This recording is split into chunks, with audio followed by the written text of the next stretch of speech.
What's up with everybody? It's your boy Mario B. Nicole. And we're back here with another reaction video.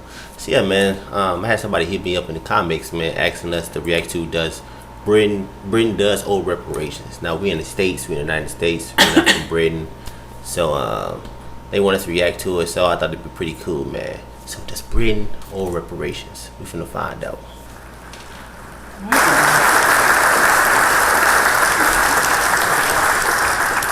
Madam President, and gentlemen, ladies of the House, I, standing here with 8 minutes in my hands and at this venerable and rather magnificent institution, I was going to assure you that I belong to the Henry VIII School of Public Speaking.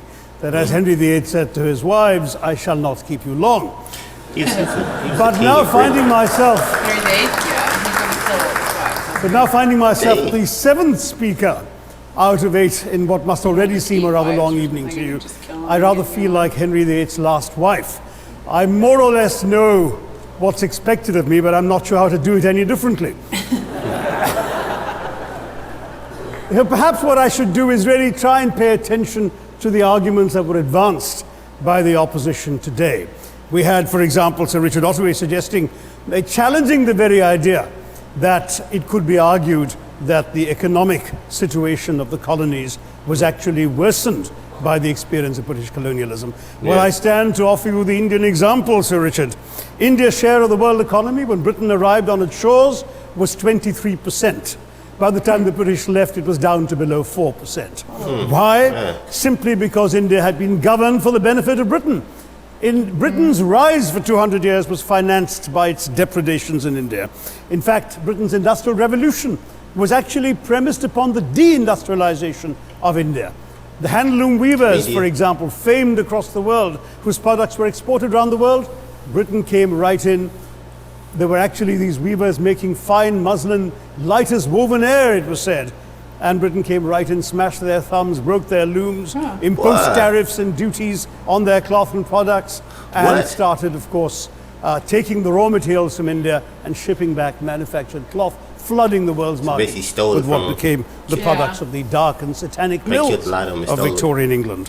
That meant that the weavers in India became beggars, and India went from being a world-famous exporter of finished cloth into an importer, went from having 27% of world trade to less than 2%. Wow. Meanwhile, colonialists like Robert Clive bought their rotten boroughs in England on the proceeds of their loot in India, while taking the Hindi word loot into their dictionaries as well as their habits.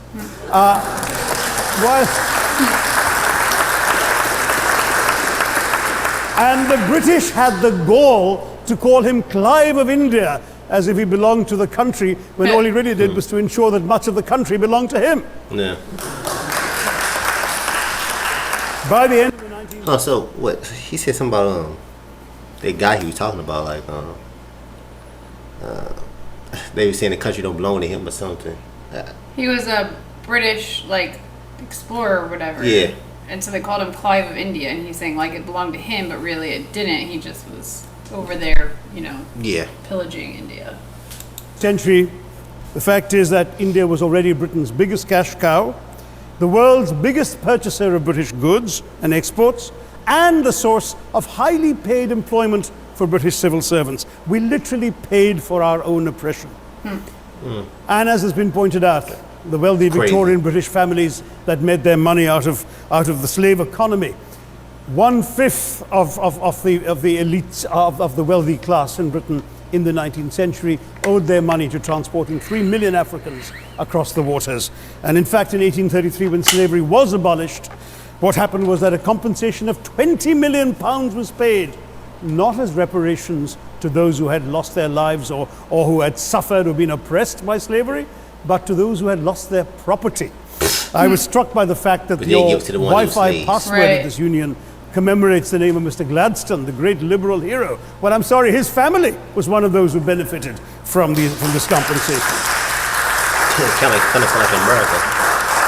Yeah, just staying with India, between 15 and 29 million Indians died of starvation in British-induced famines. The most famous example, of course, was the Great Bengal Famine during the Second World War, when 4 million people died because Winston Churchill deliberately, as a matter of written minuted policy, proceeded to divert essential supplies from civilians in Bengal to sturdy Tommies and Europeans as reserve stockpiles. He said that the starvation of anyway underfed Bengalis mattered much less than that of sturdy Greeks. This is Churchill's actual quote. And when conscience-stricken British officials wrote to him, pointing out that people were dying because of this decision, he peevishly wrote in the margins of the file, "Why hasn't Gandhi died yet?"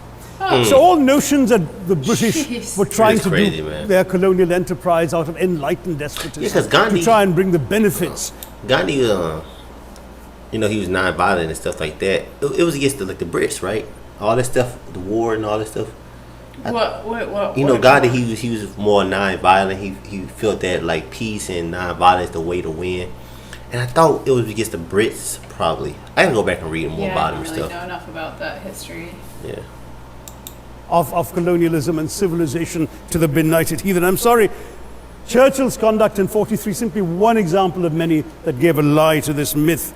As others have said on the proposition, violence and racism were the reality of the colonial experience. It was. And no wonder that the sun never set on the British Empire, because even God couldn't trust the English in the dark. Let me take World War I as a very concrete example, since the first speaker, Mr. Lee, suggested these things couldn't be quantified. Well, let me quantify World War I for you. Again, I'm sorry, from an Indian perspective, others have spoken of other countries. 1/6 of all the British forces that fought in the war were Indian. 54,000 Indians actually lost their lives in that war. 65,000 were wounded, another 4,000 remained missing or in prison. Indian taxpayers had to cough up £100 million in that time's money. I don't know how much it is in dollars. India supplied 70 million rounds of ammunition, 600,000 rifles and machine guns, 42 million garments were stitched and sent out of India, and 1.3 million Indian personnel served in this war. I know all this because, of course, the commemoration of the centenary has just taken place. But not just that, India had to supply 173,000 animals, 370 million tons of supplies, and in the end, the total value of everything that was taken out of India. Well, how much was that? India, by the way, suffering from recession at that time and poverty and hunger, was, in today's money, £8 billion.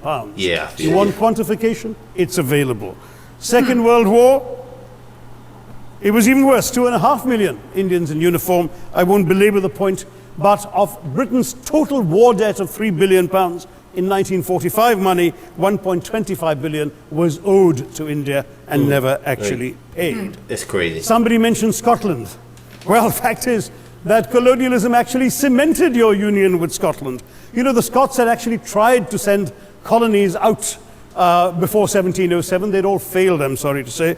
But then, of course, came union, and India was available, and there you had a disproportionate employment of Scots. I'm sorry, Mr. Mackenzie has to speak after me.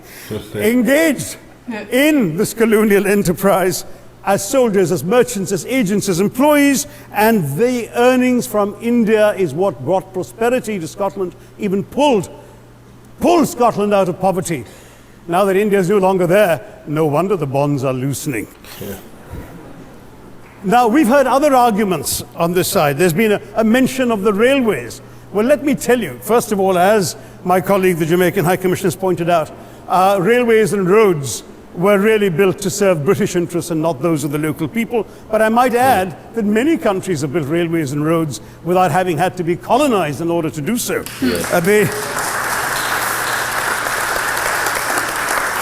They were designed to carry raw materials from the hinterland into the ports to be shipped to Britain. And the fact is that the Indian or Jamaican or other colonial public, their needs were incidental. Transportation, there was no attempt made to match supply to demand for mass transport, none whatsoever. Instead, in fact, the Indian railways were built with massive incentives offered by Britain to British investors, guaranteed out of Indian taxes paid by Indians, with the result that you actually had 1 mile of Indian railway costing twice what it cost to build the same mile in Canada or Australia, because there was so much money being paid in extravagant returns. Britain made all the profits, controlled the technology, supplied all the equipment, And absolutely all these benefits came as private enterprise, British private enterprise, at public risk, Indian public risk. That was the railways as an accomplishment. And we're hearing about Indian aid. Tax money. I think Crazy. it was again, Sir Richard Ottaway mentioned British aid to India. Well, let me just point out that British aid to India is about 0.4% of India's GDP. The government of India actually spends more on fertilizer subsidies, which might be an appropriate metaphor for that argument. If I may point out as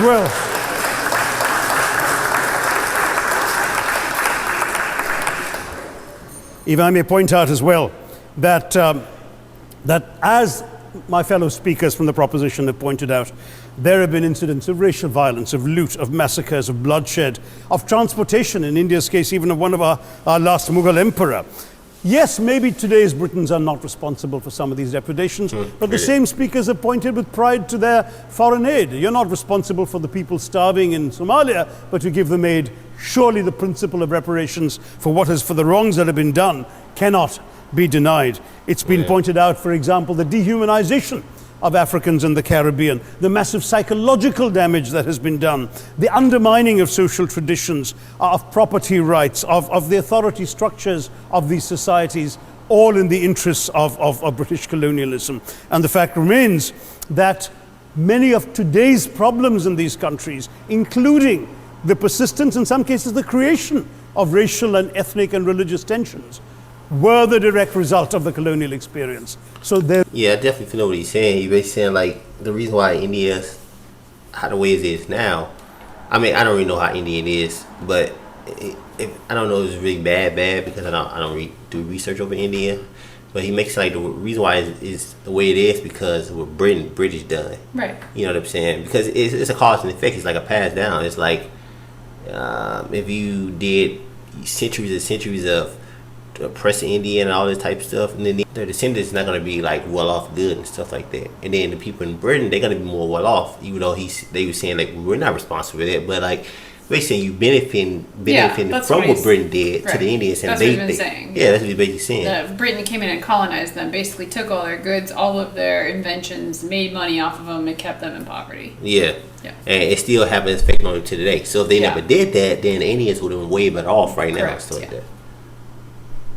There is a moral debt that needs to be paid. Yeah, moral debt. Someone challenged reparations elsewhere. Well, I'm sorry, Germany doesn't just give reparations to Israel. It also gave reparations to Poland. Perhaps some of the speakers here are too young to remember the dramatic picture of Chancellor Willy Brandt on his knees in the Warsaw Ghetto in 1970. And there are other examples. There is Italy's reparations to Libya. There's Japan's to Korea. Even Britain has paid reparations to the New Zealand Maoris. So it's not as if this is something unprecedented or unheard of that's going to somehow open some sort of nasty Pandora's box. No wonder Professor Lewis reminded us that he's from Texas. There's a wonderful expression in Texas that summarizes the arguments of the opposition: all hat and no cattle. Now, if I can just quickly look through the other notes I was scribbling while they were speaking, there was reference to democracy and rule of law. Let me say with the greatest possible respect, it's a bit rich to oppress, enslave, kill, torture, maim people for 200 years and then celebrate the fact that they're democratic at the end of it. Yeah. We... For the same way, man. For the same way, man. We were denied democracy, sir. We had to snatch it, seize it from you. With the greatest reluctance, it was conceded in India's case after 150 years of British rule, and that too with limited franchise. Yes, indeed, ma'am.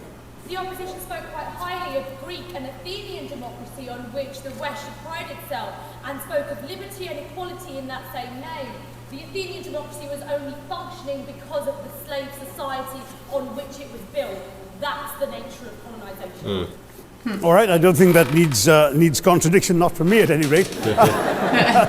But if I may just point out, I think the arguments made by a couple of the speakers, the first speaker, Mr. Lee in particular, conceded all the evil atrocities of colonialism, but essentially suggested that reparations won't really help. They won't help the right people. They'll be used as a propaganda tool.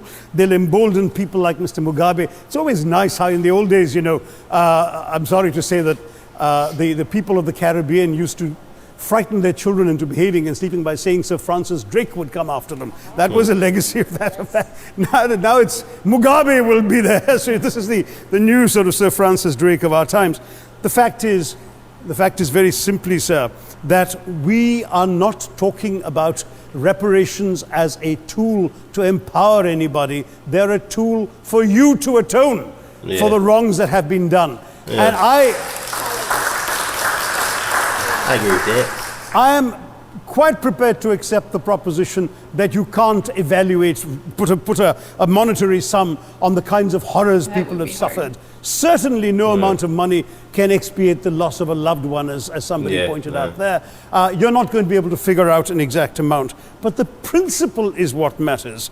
The fact is that to speak blithely of sacrifices on both sides, as an analogy was used here, a burglar comes into your house, ransacks the place, stubs his toe, and you say, well, there was a sacrifice on both sides. That, I'm sorry to say, is not an acceptable argument. The truth is that we are not arguing specifically that vast sums of money need to be paid. The proposition before this House is the principle of owing reparations, not the fine points of how much is owed, to whom it should be paid. The question is there a debt? Does Britain owe reparations? As far as I'm concerned, the ability to acknowledge a wrong that has been done, to simply say sorry, will go a far longer way than some percentage of GDP in the form of aid. What is required, it seems to me, is accepting the principle that reparations are owed. Personally, I'd be quite happy if it was £1 a year for the next 200 years after the last 200 years of Britain and India. Thank you very much, Madam President. That's pretty good, man.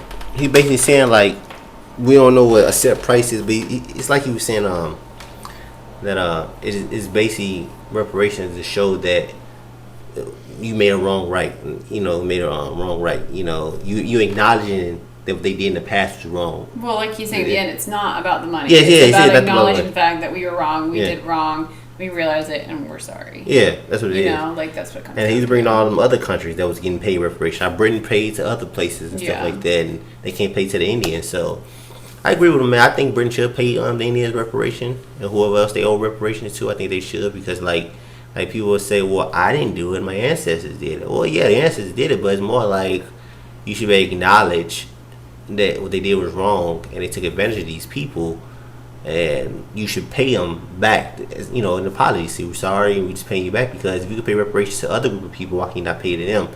And on top of that, it's like, what if, because it's like the Indians was pretty, they was really sophisticated, they was really good with their, they was great at exporting, I think he said.